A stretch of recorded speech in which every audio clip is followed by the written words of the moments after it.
Student, आज हम लोग पॉलिटिकल साइंस के बारे में जानेंगे। पॉलिटिकल साइंस जो आपका चल रहा था क्लास में, उससे आगे की बात आज चलेगी।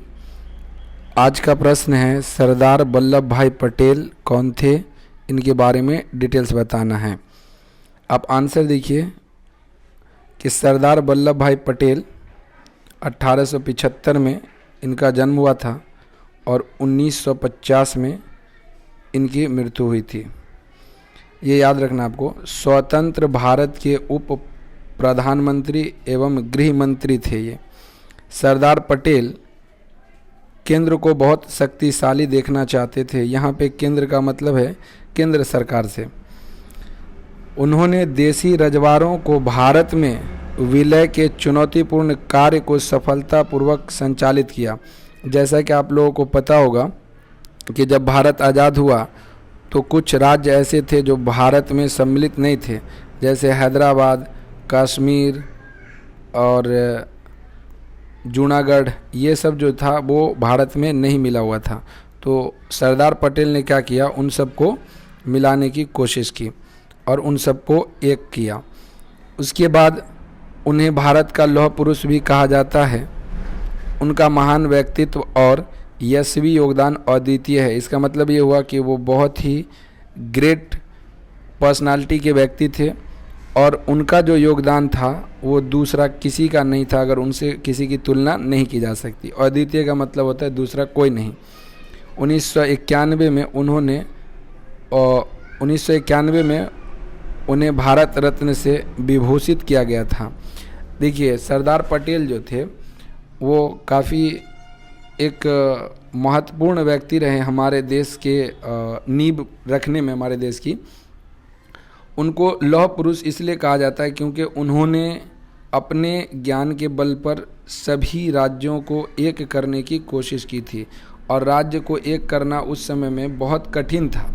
क्यों? क्योंकि सबकी भाषा अलग अलग थी, सबका रहन सहन अलग अलग था, सबकी विचारधाराएं अलग अलग थी, सबकी सोच अलग अलग थी। अब सोचिए, आपके परिवार में 4 व्यक्ति रहते हैं, 1, 2, 3 और 4। इन चारों की सोच अलग अलग होगी और इन चारों को एक साथ रखना आपके गार्जियन के लिए एक बहुत ही मुश्किल काम होगा। परंतु अगर आपके गार्जियन बहुत ही ग्रेट होंगे तो इन चारों को साथ रख पाते होंगे। नहीं तो क्या होता होगा, ये चारों अपना अपना अलग हो जाते होंगे, किसी भी कार्यक्रम में एक दूसरे के साथ नहीं रहना चाहते होंगे। ऐसा देखने को मिलता है गांव में अक्सर। चलिए नेक्स्ट क्वेश्चन की तरफ चलते हैं। क्वेश्चन है, लोकनायक जयप्रकाश नारायण के जीवन का संक्षिप्त परिचय दे। बहुत इंपॉर्टेंट क्वेश्चन है। जयप्रकाश नारायण साहब के बारे में जानते हैं कि लोकनायक जयप्रकाश नारायण, जिन्हें जेपी शॉर्टकट में कहा जाता है। जेपी जब भी बोला जाए तो आप समझिएगा जयप्रकाश नारायण की बात हो रही है। इनका जन्म 1902 में हुआ था। वे गांधीवादी विचारधारा के साथ साथ समाजवाद और मार्क्सवाद से भी प्रभावित थे। यानी गांधी जी की भी विचारधारा पर चलते थे और समाजवाद और मार्क्सवाद, ये 2 विचारधाराएं हैं अलग अलग, ठीक है। ये पश्चिमी देश में पहले शुरू हुई थी, तो उनको भी वे बहुत ज़्यादा मानते थे। वस्तुतः वे युवा अवस्था में मार्क्सवादी थे। यानी जब वो जवान थे तो उस समय में मार्क्सवादी विचारधारा को फॉलो करते थे। मार्क्सवादी, समाजवादी, साम्राज्यवादी, ये सब एक वीडियो में आप लोग को मिल जाएगा कि ये होता क्या है। चलिए अगले लाइन को देखते हैं, क्या कहते हैं इस क्वेश्चन में।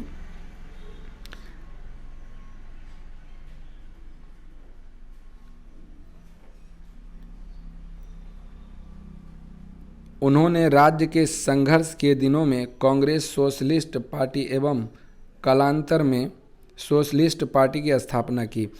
अच्छा, उन्होंने पहले तो कांग्रेस में वो काम कर रहे थे, फिर उन्होंने क्या किया, कांग्रेस सोशलिस्ट पार्टी ज्वाइन की, जो अभी सोशलिस्ट पार्टी के नाम से जानी जाती है। वे इस दल के महासचिव यानी जनरल सेक्रेटरी थे के पद पर रहे। तो जयप्रकाश नारायण के बारे में एक बात और बता दूं, जब इंदिरा हटाओ का नारा चल रहा था इस देश में, तो उस समय में जयप्रकाश नारायण ने बहुत बड़ा आंदोलन किया था। और उस समय में आप लोगों ने सुना होगा छात्र आंदोलन का नाम, और संपूर्ण क्रांति का नारा उन्होंने ही दिया था। तो बिहार के एक महत्वपूर्ण आंदोलन का जो नेतृत्व है वो जयप्रकाश नारायण ने किया था और उससे बहुत ज़्यादा फेमस हुए थे ये। चलिए तो अगले प्रश्न की ओर हम लोग चलते हैं। इस प्रश्न का उत्तर यहीं पे समाप्त होता है। अगला क्वेश्चन है कि मंडल आयोग की महत्वपूर्ण सिफारिशों का उल्लेख करें। अब ये मंडल आयोग है क्या, इसकी सिफारिश क्या क्या है, चलिए आइए देखते हैं। जनता पार्टी द्वारा नियुक्त मंडल की अध्यक्षता में आयोग की 1978 में ली गई 3 प्रमुख सिफारिशें निम्नलिखित थी। यानी उस समय में जनता पार्टी की सरकार थी और जनता पार्टी ने एक मंडल बनाया और उसकी सिफारिशें 3 रखी। चलिए कौन कौन है। पहला है, बहुत इंपॉर्टेंट पॉइंट है, अन्य पिछड़ी जाति यानी अदर बैकवर्ड कास्ट, जिसको ओबीसी आप लोग अभी बोलते हैं, को सरकारी सेवा में 27% का आरक्षण दिया जाए। यानी जितना भी सीट होगा उसमें से, मान लीजिए 100 सीट है तो 100 सीट में से 27 सीट किसको दिया जाएगा, आपको ओबीसी को दिया जाएगा। दूसरी बात ये कहा गया था, केंद्र तथा राज्य सरकारों द्वारा शासित वैज्ञानिक हो या तकनीकी हो या व्यावसायिक हो संस्थाओं में अन्य पिछड़ी जाति यानी ओबीसी के लिए 27% आरक्षण निश्चित किया जाए। देखिए वैज्ञानिक भी है, उसमें भी तकनीकी आप जान रहे होंगे, इंजीनियरिंग वगैरह का जो काम होता है, अब व्यावसायिक बिजनेस आप लोग जानते ही होंगे। इन सब संस्थाओं में ओबीसी को कितना % मिलना चाहिए, 27%। और तीसरी बात उन्होंने सबसे महत्वपूर्ण क्या बताई, चलिए बताता हूँ आपको, कि अन्य पिछड़ी जातियों के आर्थिक सहयोग के लिए सरकार एक पृथक आर्थिक संस्था को चाहे तो निश्चित करें। यानी सरकार को क्या करना होगा, एक अलग से एक संस्था खोलनी होगी जो अन्य पिछड़ी जातियों के लिए काम करेगी। तो ये 3 सिफारिशें मंडल आयोग की थी और मंडल आयोग आप समझ ही गए होंगे, एक आयोग का नाम है और ये 1978 ईस्वी में ये 3 सिफारिशें इन्होंने प्रस्तुत की थी। चलिए तो अगले प्रश्न की तरफ हम लोग बढ़ते हैं। बहुत ही बढ़िया क्वेश्चन है। दल बदल पर एक अत्यंत संक्षिप्त नोट लिखिए। दल बदल क्या होता है आप जानते होंगे, एक पार्टी छोड़ के दूसरे पार्टी में जाना, ये दल बदल कहलाता है। इस पर एक संक्षिप्त टिप्पणी आपको लिखना है कि होता है क्या दल बदल। चलिए जानते हैं दल बदल क्या है। भारत की राजनीति में ध्यान आकर्षण करने वाली कुरीति का मतलब होता है बुराई, दल बदल रही है। आप जानते होंगे सबसे बड़ी बुराई यही दल बदल की रही है। 1967 के जो आम चुनाव की एक खास बात ये थी कि दल बदल ही रही और ये दल बदल 1967 में देखने के लिए मिला। इस विशेषता के कारण कई राज्यों में सरकार के बनने और बिगड़ने में महत्वपूर्ण घटनाएं दृष्टिगोचर हुई। अब देखिए क्या होता है ना कि मान लीजिए कि अब ये बिहार विधानसभा होगा, मान लीजिए कि 100 सीट है, सिंपल सी बात समझिए, 100 सीट है, 51 सीट किसी पार्टी को मिल गई तो ये बहुमत प्राप्त करके और ये सरकार बना लेता है। इस 51 में से कोई भी अगर 2 हट जाता है तो अगले के पास 50 है, तो बताइए किसकी सरकार बनेगी, इस वाले की सरकार बन जाएगी। तो सरकार की उलटफेरी हो सकती है दल बदल करने से, क्योंकि उसके जब भी विधायक टूटेंगे तो अगले को चांस दिया जाएगा। आगे देखते हैं क्या है। जब कोई जनप्रतिनिधि का मतलब होता है जनता का प्रतिनिधि। आप जनप्रतिनिधि किसी को भी देख सकते हैं, आपके मुखिया हैं वो भी जनप्रतिनिधि हैं, विधायक हैं वो भी, मुख्यमंत्री हो गए, प्रधानमंत्री हो गए, सब जनप्रतिनिधि के अंतर्गत आते हैं। जितना भी इलेक्शन होता है, जो चुनाव लड़ते हैं जीतते वो जनप्रतिनिधि कहलाते हैं। तो जब कोई जनप्रतिनिधि किसी विशेष राजनीतिक पार्टी का चुनाव चिन्ह लेकर चुनाव लड़े और वह चुनाव जीत जाए और अपने स्वार्थ के लिए या किसी अन्य कारण से मूल दल छोड़कर किसी अन्य दल में शामिल हो जाए तो इसे दल बदल कहते हैं। देखिए बहुत आसान सी भाषा में समझिए कि मान लीजिए कि कांग्रेस पार्टी का कोई एक विधायक है, कांग्रेस का एक विधायक मान लीजिए ए नाम का है। अब ये कांग्रेस का पंजा छाप लेकर के चुनाव लड़ा और ये क्या हुआ, जीत गया। जीतने के बाद क्या करता है, ये इस पार्टी को छोड़ करके किसी अन्य पार्टी में चला जाता है। मान लीजिए कि बीजेपी में चला जाता है, तो बीजेपी में अगर चला जाता है ये बंदा, तो अब क्या होगा, ये दल, पहले इसका मूल दल कौन था, कांग्रेस, लेकिन अब कौन दल में चला गया था, बीजेपी में। तो क्या हुआ, दल का बदल हुआ कि नहीं। दल मतलब होता है पार्टी, पार्टी इंग्लिश में कहते हैं, हिंदी में दल कहते हैं। तो दल बदल गया ना, क्योंकि पहले कांग्रेस में था, अब किस में चला गया, बीजेपी में। तो इसको दल बदल कहते हैं। इससे बहुत बड़ा नुकसान होता है, हम आपको दिखाते हैं। आगे देखिए क्वेश्चन में समझिए। 1967 के सामान्य चुनाव के बाद कांग्रेस को छोड़कर या छोड़ने वाले विधायकों ने 3 राज्यों हरियाणा, मध्य प्रदेश और उत्तर प्रदेश में गैर कांग्रेसी सरकार को गठित करने में अहम भूमिका निभाई। इस दल बदल के कारण ही देश में एक मुहावरा या लोकोक्ति आया राम गया राम उसी समय में बहुत प्रसिद्ध हो गया था। एक मुहावरा आया राम गया राम मतलब आएगा और जाएगा, किसी में आएगा किसी में जाएगा, तो इसको क्या कहते हैं, आया राम गया राम।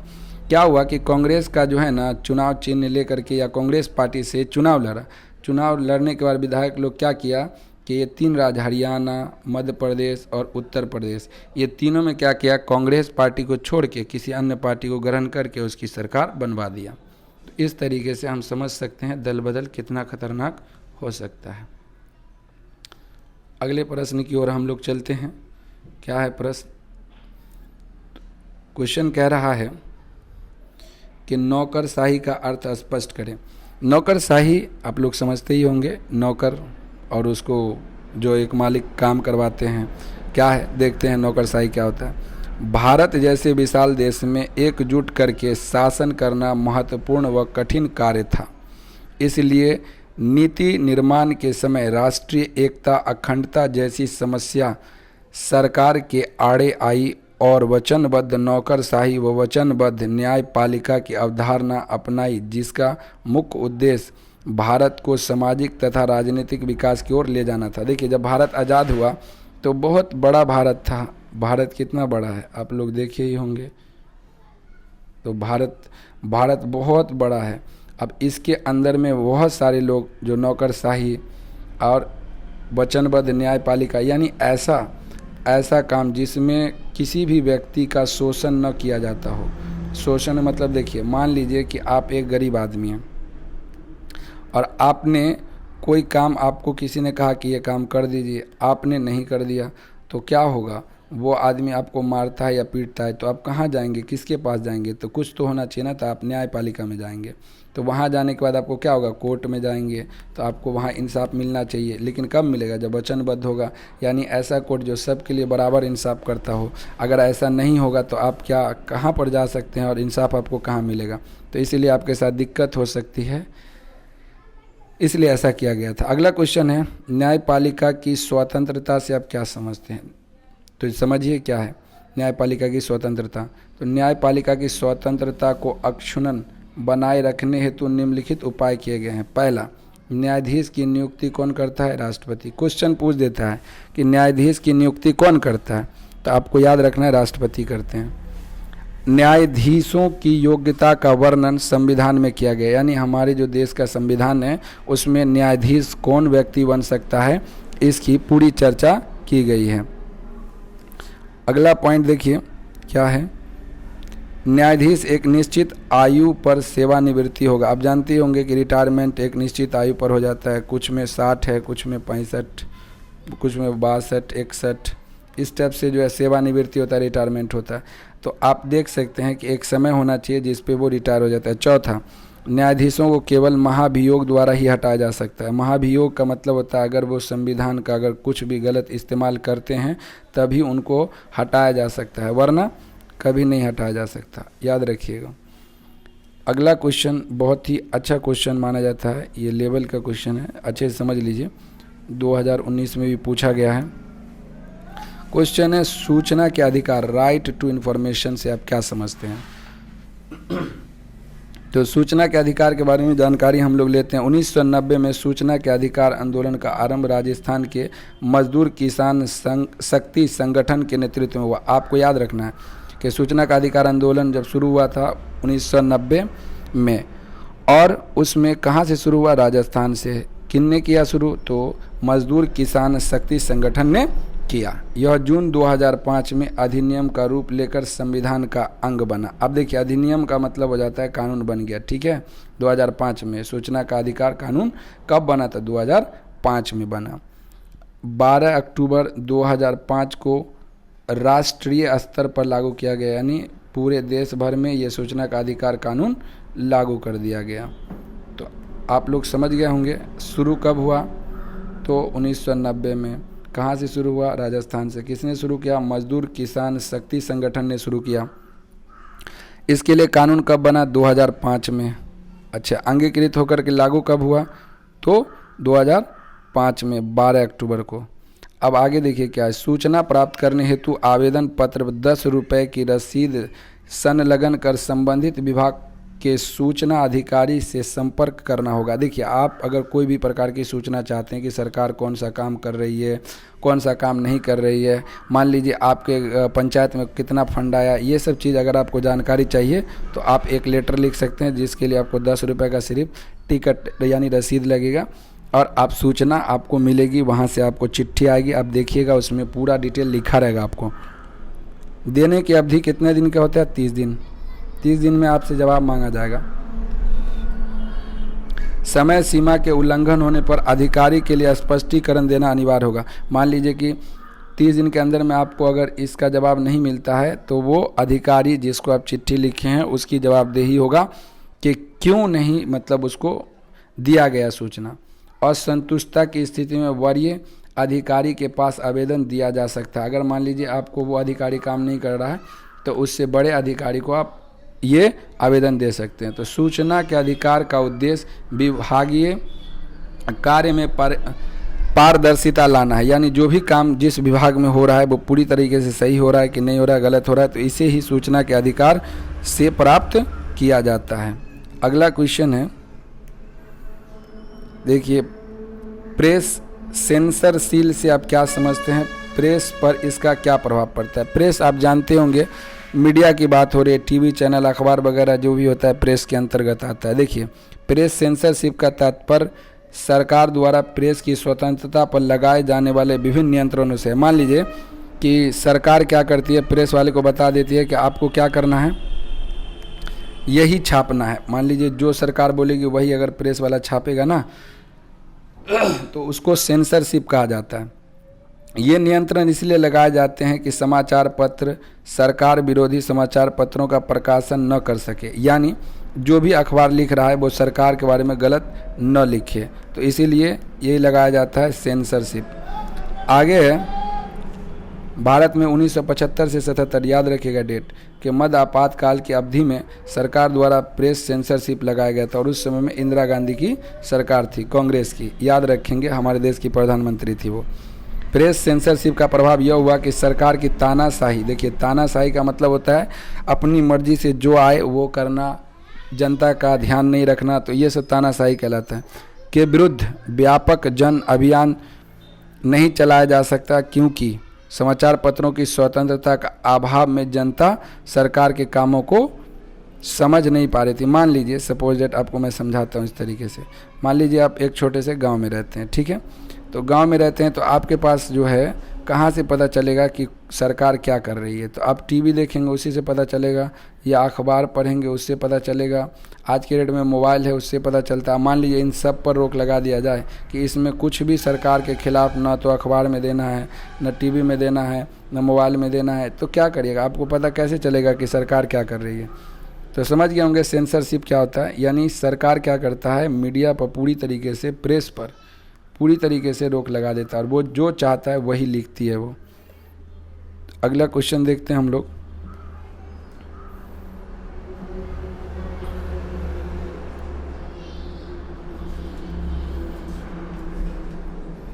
अब देखिए अगला क्वेश्चन है कि बिहार आंदोलन पर एक संक्षिप्त टिप्पणी लिखिए। तो देखिए 1974 में जयप्रकाश नारायण ने संपूर्ण क्रांति का आह्वान किया, ये मैंने आपको पहले भी बताया था ऊपर में। उन्होंने कांग्रेस की सरकारों को भ्रष्ट कहा, यानी कांग्रेस की जो सरकार है वो भ्रष्ट है, तथा उन्होंने हटाने का आंदोलन चलाया, यानी इंदिरा हटाओ का आंदोलन चलाया। इस नाते गुजरात में नवनिर्माण समिति संगठन किया गया, जिसके नेताओं ने बलपूर्वक विधायकों के त्याग पत्र लेकर वहां की कांग्रेस सरकार को अपदस्थ करा दिया। यानी जो कांग्रेस की सरकार गुजरात में चल रही थी वहां की सरकार को विधायकों ने लेटर उटर दे करके क्या कर दिया, अपदस्थ करा दिया। आगे इसमें कहते हैं, जयप्रकाश नारायण के बारे में कहा जाता है कि उस समय में बहुत ज़्यादा छात्र लोग को लेकर के आंदोलन किए थे और पूरा एकदम भारत के अंदर में ये आंदोलन छा गया था। देखिए आगे आंसर में कहते हैं कि फिर यही आयोग बिहार में किया गया, वहाँ अब्दुल गफूर की सरकार थी, इसलिए वहाँ समस्याओं ने सांप्रदायिक मोड़ ले लिया। अब देखिए अब्दुल गफूर एक मुस्लिम नाम है, तो इसकी जो सरकार थी तो उस बिहार में क्या हुआ कि ये लोग धर्म का नाम जोड़ दिया उसके साथ और धार्मिक बना दिया इसको। स्थिति बिगड़ती चली गई, इसीलिए जून 1975 में आपातकाल की घोषणा की गई। बिहार आंदोलन स्वतः ठप हो गया और इस तरीके से बिहार में जो चल रहा आंदोलन था वो क्या हो गया, बंद हो गया। क्यों? क्योंकि 1975 में इमरजेंसी लागू हो गई। जब भी आपातकाल लागू होती है तो कोई भी आंदोलन या आप कोई भी तरीके का काम करेंगे, आपको पुलिस पकड़ के ले जाएगी और जेल में बंद कर देगी। तो इस तरीके से आज का पॉलिटिकल साइंस का एपिसोड यहीं पे समाप्त होता है। Okay, bye.